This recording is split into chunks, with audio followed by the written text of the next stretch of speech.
नमस्कार दोस्तों, OCN network में आपका स्वागत है। आज बात करेंगे नई पार्लियामेंट के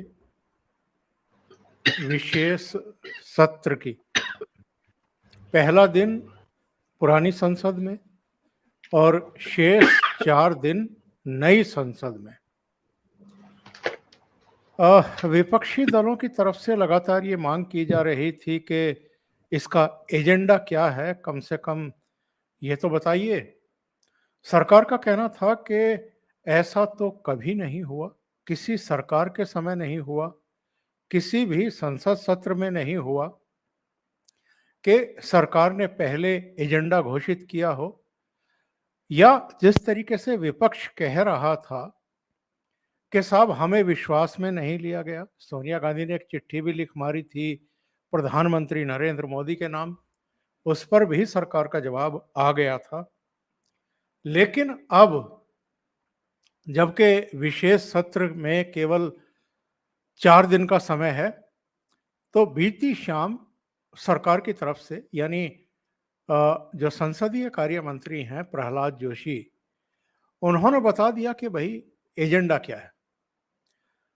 उनका जो कहना है उसके हिसाब से जो पुरानी संसद है उसमें पहले दिन संविधान सभा से अब तक की जो हमारी संसदीय यात्रा है उस यात्रा के बारे में चर्चा होगी।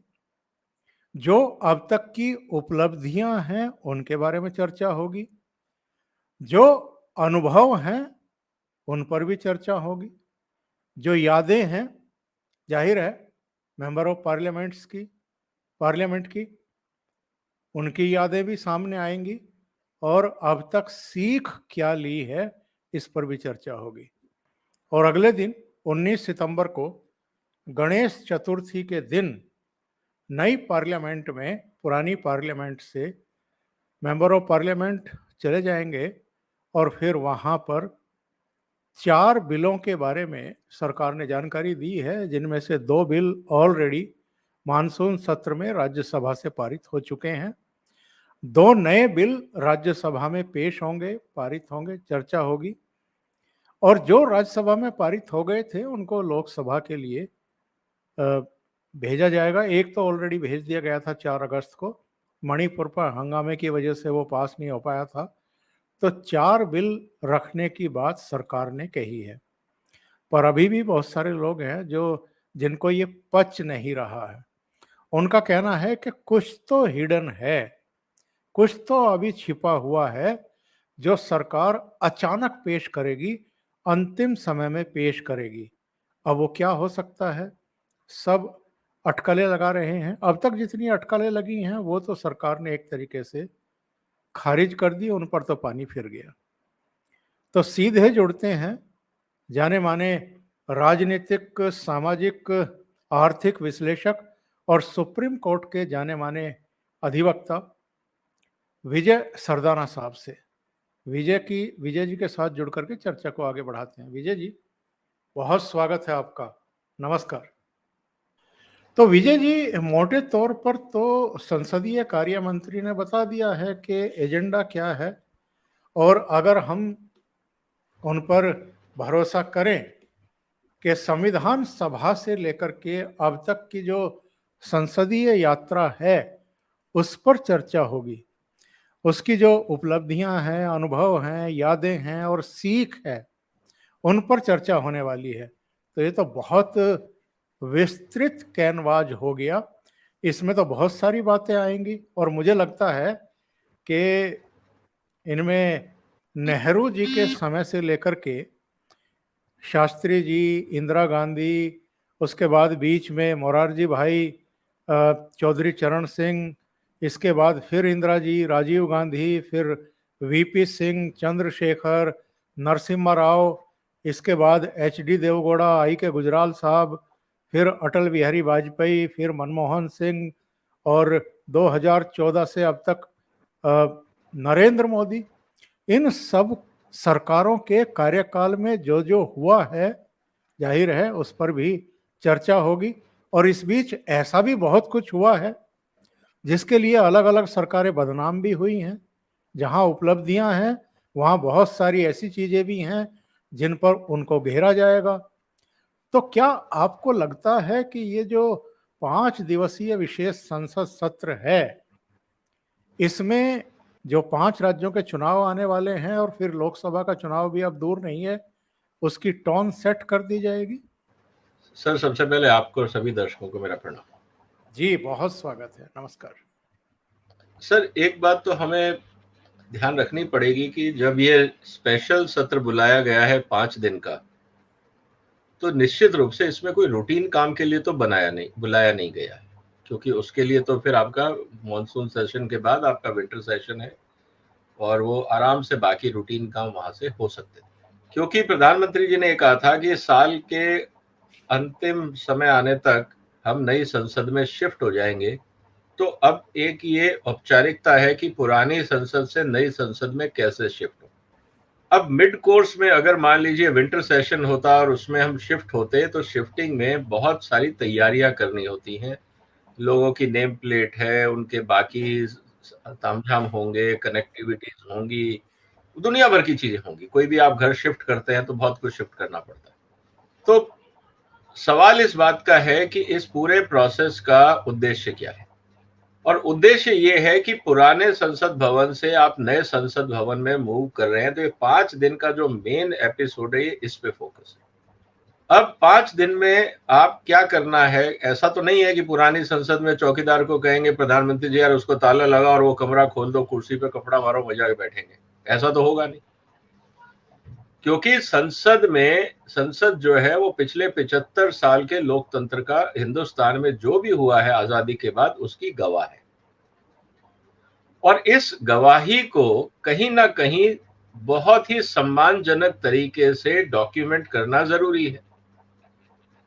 तो मुझे लगता है कि पहले दिन संसद में जितने भी इंपॉर्टेंट डेवलपमेंट्स हुए हैं, जो भी उस समय माइलस्टोन हम कह सकते हैं, जिसके जो संसद में कार्रवाइयां हुई होंगी, चाहे वो हिंदुस्तान पाकिस्तान की लड़ाई हो, चीन की लड़ाई हो, इमरजेंसी का टाइम हो, एटॉमिक ब्लास्ट का टाइम हो, कुछ और पॉजिटिव डेवलपमेंट्स हुई होंगी, बहुत कुछ हुआ है संसद में। ये देश 75 साल में बहुत कुछ बदला है, तो बहुत कुछ संसद ने किया है, देखा है, कानून बदले हैं, बहुत कुछ हुआ है। तो मुझे लगता है कि उसमें पूरी एक विवेचना की जाएगी, रिफ्लेक्ट बैक किया जाएगा कि कैसा हमारा अनुभव रहा।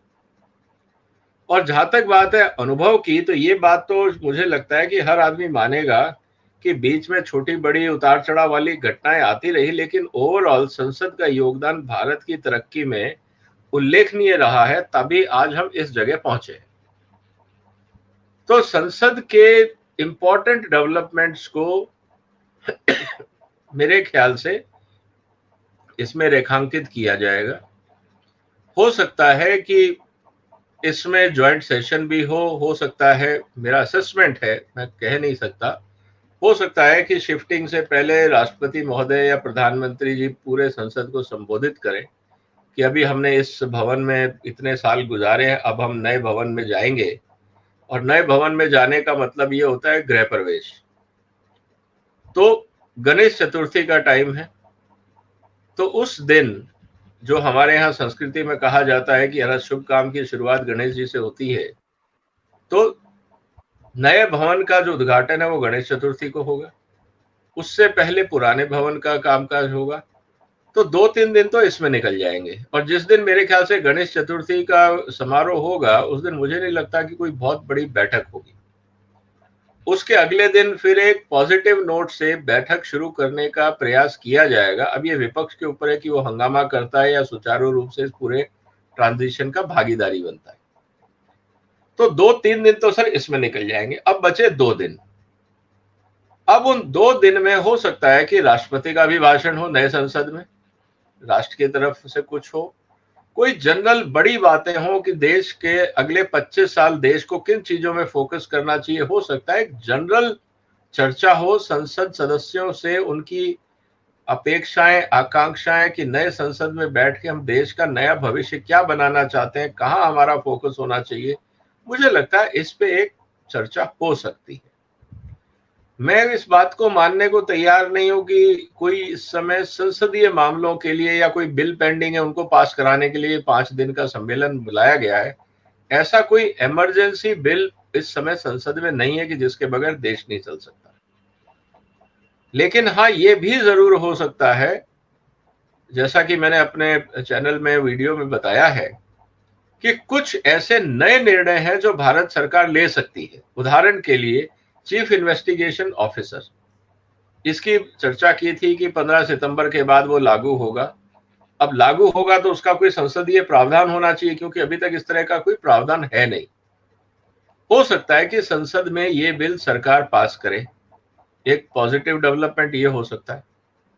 इसी तरह से और कोई इंपॉर्टेंट डेवलपमेंट जो नॉन कंट्रोवर्शियल हो, सरकार उसको पास कराना चाहेगी, क्योंकि पहले बिल में मैं नहीं समझता कि सरकार इस मूड में होगी, मोदी सरकार की, वो कन्फ्रंटेशन ले अपोजिशन के साथ।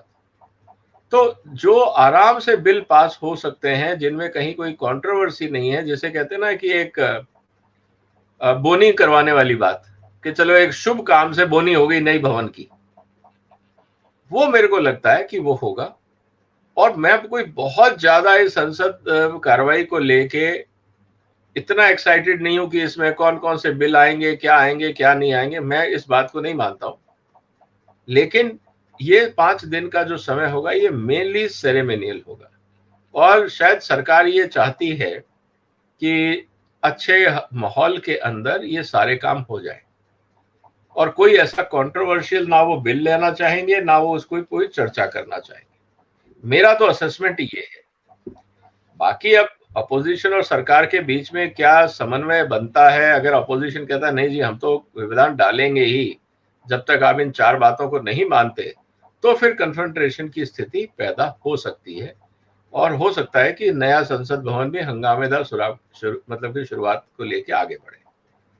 तो ये देखने वाली बात है सर। लेकिन अगर मैं कॉमन सेंस अप्रोच करूं, अगर मैं एक लॉजिक की बात करूं, तो मुझे लगता है ये एक मेनली सेरिमोनियल 5 डेज हैं, और जिसमें पुरानी संसद में इतिहास पे चर्चा होगी, एक दिन ट्रांजिशन होगा, दूसरे दिन वहां पे हो सकता है राष्ट्रपति जी का भी भाषण हो नए भवन में, और उसके बाद भारत के भविष्य के लिए हमको क्या सोचना चाहिए, किन बातों पे ध्यान देना चाहिए, शायद इस पे चर्चा हो। मैं अगर होता तो मैं इस तरह से रूपरेखा देखता।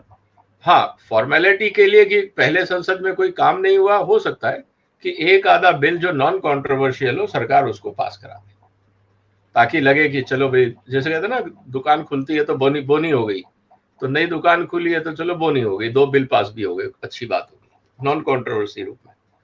ये मुझे लगता है, इसके आगे मैं कुछ कहने की स्थिति में नहीं। आप तो एक जो भारतीय की जो आम भावनाएं हैं, जो सद्भावनाएं हैं, और अगर मैं और एक शब्द का इस्तेमाल करूं, जो एक शरीफ आदमी की सद्भावनाएं होती हैं, शुभकामनाएं होती हैं, वैसे बात कर रहे हैं। लेकिन इस देश में हमने देखा है, और जब से 2014 से नरेंद्र मोदी इस देश के प्रधानमंत्री बने हैं, तब से दोनों सदनों में, लोकसभा राज्यसभा में, हमने ये भी देखा है कि जो विरोधी दल हैं, खास तौर से कांग्रेस है, उसका कुल मिलाकर के रुख क्या रहा है।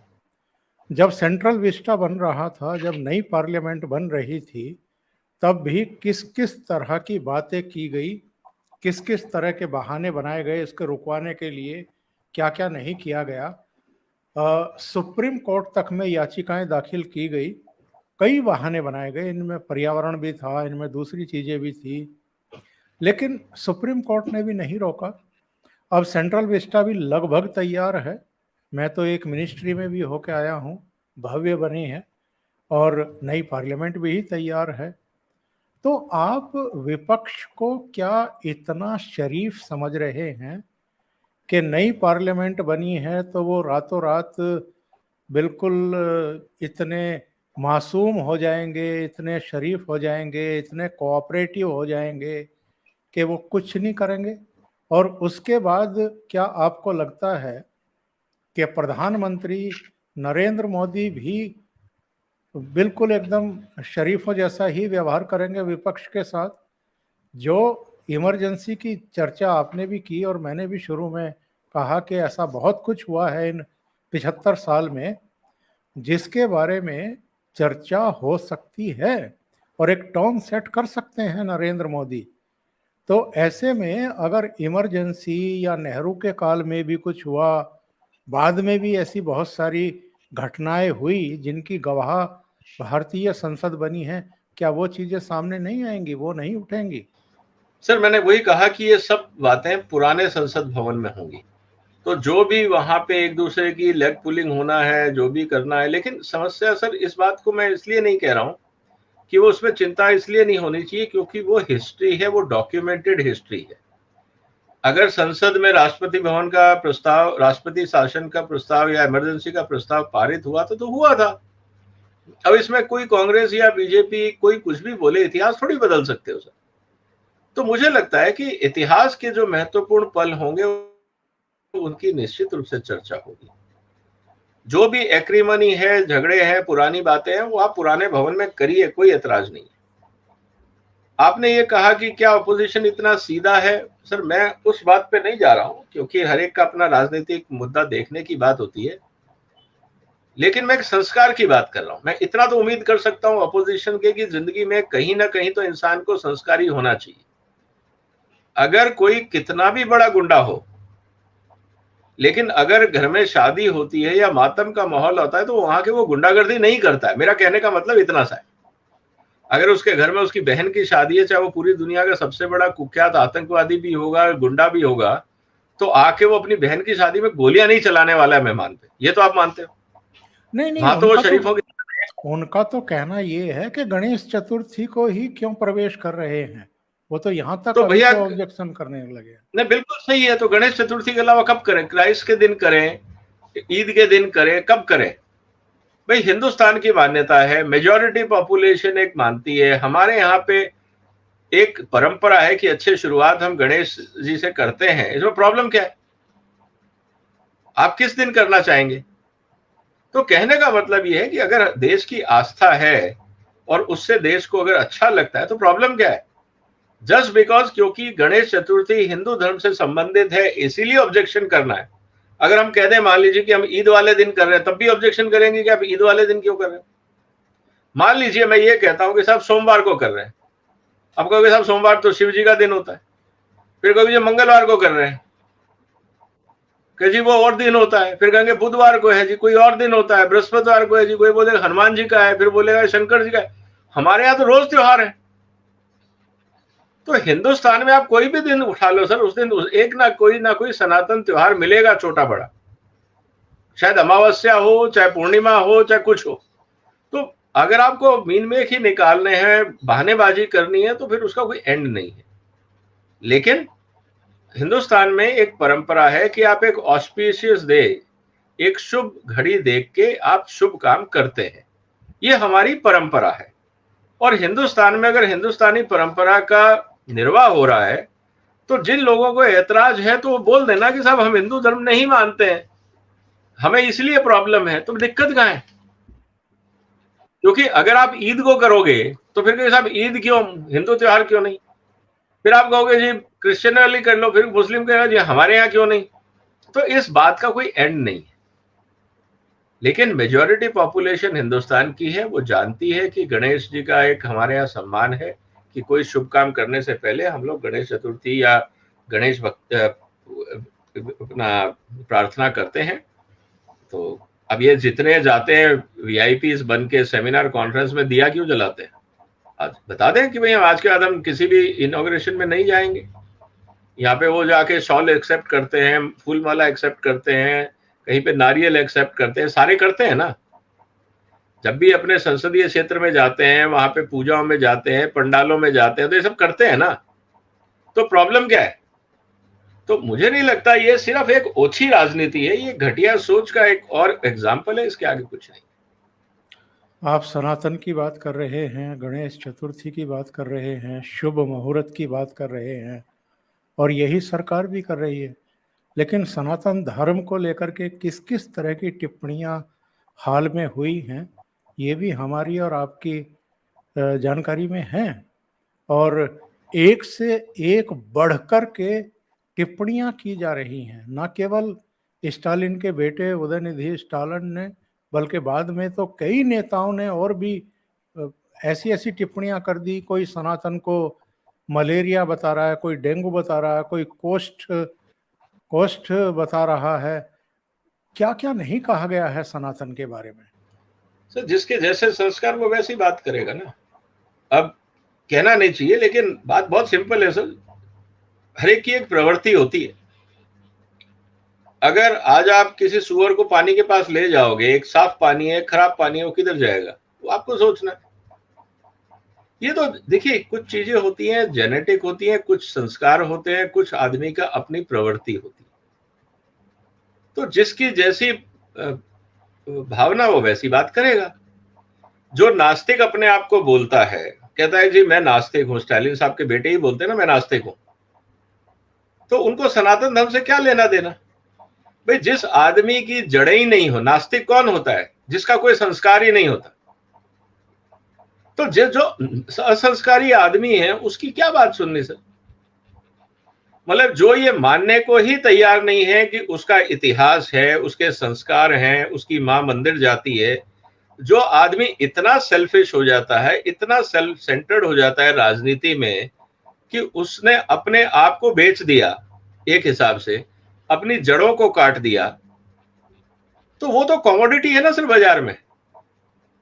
जिसका अब एक टूटे हुए पत्ते का क्या आधार सर, वो तो उसका तो कोई जड़ है ही नहीं, उसका तो कोई लगाव है ही नहीं। ये तो सूखा हुआ उड़ता पत्ता है, जिधर की हवा आएगी उधर चल देंगे, तो जिधर की राजनीतिक हवा चलेगी उधर चले जाएंगे। तो ऐसे लोगों पे बहस करने का क्या मतलब है। और जहां तक बात है सनातन की, मैंने इस पे 5 वीडियोस बनाए मेरे चैनल पे, और उसमें मैंने डिटेल में एक्सप्लेन किया है कि अगर सनातन नहीं होता तो आज हमारा संविधान नहीं होता। अगर सनातन नहीं होता तो ये लोग जो आज ऐसे उछल कूद करके बातें कर रहे हैं, सनातन विरोधी बातें कर रहे हैं और आराम से इस देश में रह रहे हैं, इसका भी एक कारण है कि इस देश में सनातन है। आप हिंदू मेजॉरिटी देश में रह के हिंदू धर्म के खिलाफ आप अपशब्द बोल रहे हैं। मैं चुनौती देता हूं, आप किसी और देश में चले जाइए, वहां जो सबसे बड़ा तबका है, चाहे वो क्रिश्चियनिटी हो चाहे वो मुस्लिम हो, आप वहां जाके उस धर्म की बुराई कर लीजिए और फिर मैं देखता हूं कितने फतवे जारी होते हैं आपके खिलाफ। तो कहने का मतलब ये है सर कि जो कहते हैं ना कि शराफत का नाजायज फायदा उठाया जा रहा है, और यही ताकत है सनातन की कि हमने सनातन धर्म में राक्षसों को भी जगह दी। उनको मारा नहीं, उनके विचार उन्होंने रखे, वो भी समाज में रहे, वो राक्षस वृत्ति के लोग समाज में रहे, उनको भी उनका हक, उनके भी राइट्स उनको दिए गए। तो वो पुराने जमाने के राक्षस थे, नए जमाने के राक्षस है, फर्क इतना है सर। तो इसमें कोई विचलित होने की बात नहीं है, क्योंकि सनातन को इतना हल्का फुल्का धर्म थोड़ी है कि किसी ने एक स्टेटमेंट दे दिया या किसी ने एक कैरिकेचर बना दिया तो खतरा हो गया धर्म पे, और जाके आपने उन पत्रकारों के ऊपर गोलियां चला दी, या आपने फतवा इशू कर दिया, या आपने लोगों का सर धड़ से अलग कर दिया, या सर धन से जुदा हो जाएगा। इतना कमजोर सनातन थोड़ी है कि 2-4 फालतू लोगों के कहने से वो खतरे में आ जाएगा। ऐसा नहीं है सर। हमें अपनी क्षमता पता है, हमें अपनी जड़ें पता है। ऐसे छोटे मोटे पत्ते तो हिलते रहेंगे, उसके लिए कौन परेशान होगा। एक विजय जी, पुरानी पार्लियामेंट के बारे में एक ये परसेप्शन था, ये चर्चा थी कि उसमें वास्तु दोष रहा है। वो कुछ इस तरह के डिजाइन के साथ बनाई गई कि कभी वहाँ शांति से उस तरीके से काम नहीं हुए कि देश जहाँ पहुँचना चाहिए था वहाँ नहीं पहुँच पाया। और ये भी कहा जा रहा है कि जो नई पार्लियामेंट बनी है इसका एक अलग तरीके का वास्तु बनाया गया है। इस तरह की चर्चाओं पर क्या कहेंगे आप? क्या ऐसा सोचा गया होगा मोदी सरकार के द्वारा कि थोड़ा अलग डिजाइन बनाया जाए, कुछ अलग किया जाए, शायद नई पार्लियामेंट में कुछ बेहतर तालमेल हो जाए, शांति स्थापित हो जाए? जो उछल कूद ज़्यादा ही हो रही थी, मेज़ों पर चढ़ जाते थे, अब तो जो सभापति हैं और जो स्पीकर हैं, उनके भी अपमान होने लगे थे, उनके ऊपर फाड़ करके एजेंडे फेंके जाने लगे थे, कुछ ज़्यादा ही अनुशासनहीनता और अराजकता देखने को मिल रही थी। सर देखिए, जहाँ तक बात है वास्तु की, मैं उसका कोई ज्ञानी नहीं हूँ, तो मेरा स्टेटमेंट एक लेमैन जैसा ही होगा। देखिए सर, जहाँ तक बात है वास्तुशास्त्र की, निश्चित रूप से एक पॉजिटिव और नेगेटिव एनर्जी की चर्चा समाज में रहती है, और हर इंसान चाहता है कि जहाँ पे भी वो काम करे या जिस माहौल में रहे वहाँ पे उसके आसपास पॉजिटिव एनर्जी रहनी चाहिए। अच्छी बात है, क्योंकि अगर पॉजिटिव एनर्जी होती है तो काम अच्छे होते हैं, एंथुसियाज्म ज्यादा होता है, आउटपुट ज्यादा आता है, बहुत कुछ पॉजिटिव होता है। दूसरी तरफ, अब पुरानी जो संसद अंग्रेजों ने बनवाई थी, उस समय मुझे नहीं लगता कि अंग्रेजों का कोई इंटरेस्ट था भारत में। ये तो कुल मिला के सर प्रक्रिया ये थी कि एक बैठने की जगह चाहिए। अब तो सवाल ये भी उठ रहा था कि इसका इंस्पिरेशन कहाँ से मिला। फिर पता लगा वहां पे मुरैना के पास पहाड़ी के ऊपर कोई इस तरह का मंदिर था जो बिल्कुल गोलाकार था, बिल्कुल संसद जैसा था, शायद उससे इंस्पिरेशन मिला। किसी और ने किसी और का स्टेटमेंट, तो इस समय ये बात चल रही थी। उस समय आपको एक संसद चाहिए थी जो देखने में अच्छी सी हो, क्योंकि अंग्रेजों के टाइम पे या पुराने आर्किटेक्ट के टाइम पे हमेशा ये बात कही जाती थी कि जो वास्तुकला ऐसी हो कि वो आइकॉनिक हो। अब गोल बिल्डिंग संसद की दुनिया में कहीं नहीं है, तो अगर आज आप गोल बिल्डिंग देखते हैं तो तुरंत सबको दिखता है ये भारत का मतलब कि पार्लियामेंट है। तो एक आइकॉनिक बिल्डिंग बनाने के चक्कर में शायद इसको गोलाकार बनाया हो, और जो इसके बाकी इंस्पिरेशन है, आर्किटेक्ट है या वास्तुकला है, वो भारत के अलग अलग प्रदेशों से उसमें इन्वॉल्व की गई। और बहुत सिंपल बिल्डिंग है, आप भी गए हैं, मैं भी कई बार गया हूं, तो कोई बहुत ज्यादा उसमें कारीगरी है नहीं, और ना अंग्रेजों को इंटरेस्ट था कि वहां पे भारत की सभ्यता का उजागर किया जाए या कुछ किया जाए। तो एक बेसिकली एक वर्किंग स्पेस है, वो सिंपल है, अंदर भी कोई बहुत ज्यादा कोई तामझाम नहीं है, एक्सेप्ट कि जो लोग पुराने नेता रहे इस देश के, उनके बड़े बड़े पोस्टर्स लगे हुए हैं फुल साइज। उसके अलावा मुझे तो नहीं लगता वहां पे और कुछ है। अब रही बात नई संसद की, निश्चित रूप से जैसा हमने कहा कि भाई मोदी साहब के दिमाग में कई चीजें होंगी, कई विचार होंगे, कई लोगों ने एक्सपर्ट्स, इवन जो आर्किटेक्ट भी हायर किए होंगे, उन्होंने भी अपने ज्ञान रखा होगा कि सर इस तरह की बिल्डिंग में ये चीजों का लोग ध्यान रखते हैं, या ये परंपराएं रही हैं, इसमें से अगर आपको कुछ कहना है या नहीं कहना है। तो अगर आपके पास एक आदमी घर के लिए भी आता है, कहता जी देखो घर में वास्तु की बात होती है, घर में आपका घर पूर्व दिशा में होना चाहिए, दरवाजा इधर खुलना चाहिए, खिड़की उधर खुलनी चाहिए, ये आपका आर्किटेक्ट खुद बता देता है कि ये चीजें सही मानी जाती हैं सर। और आप कहते हो ठीक है यार, अगर ऐसा हो सकता है तो ऐसा कर दो, और नहीं हो सकता तो फिर देखो कि उसको कैसे और ब्यूटीफाई किया जाए जिससे ऑब्जेक्टिव पूरा हो जाए। तो ये प्रक्रिया तो सर एक कंसल्टेशन की बिल्डिंग बनाने में एक दिन में तो होती नहीं, इस पे कंसल्टेशन में भी महीनों लगे होंगे। तो छोटी बड़ी हर बातों को इन्वॉल्व किया होगा, हर तरह के लोगों को इन्वॉल्व किया होगा, और हो सकता है कि जो रिलीजियस लोग हैं, जो बाकी कस्टम्स के लोग हैं, कई आर्किटेक्ट को, सीनियर लोगों को इन्वॉल्व किया होगा, वास्तुशिल्पियों को इन्वॉल्व किया, बहुत कुछ इन्वॉल्व हुआ होगा, क्योंकि राष्ट्र की संसद बन रही है, मजाक तो है नहीं। तो मुझे लगता है कि इसमें सब बातों का ध्यान रख के जो नई संसद बनी है उसमें इस तरह की चर्चा का मुद्दा शायद ना निकल पाए।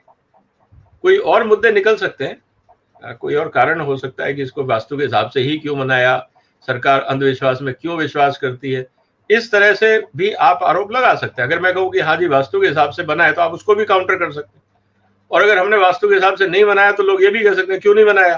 तो दोनों तरफ के पक्ष है, तो इसलिए मुझे नहीं लगता कि उसमें कोई बहुत बड़ा बहस का मुद्दा है, क्योंकि बिल्डिंग बन चुकी है, सुंदर बिल्डिंग है, हमने देखा उसका उद्घाटन के समय में जो हुआ था। अब ये देखना है कि अंदर संसदीय प्रणाली कैसे चलती है।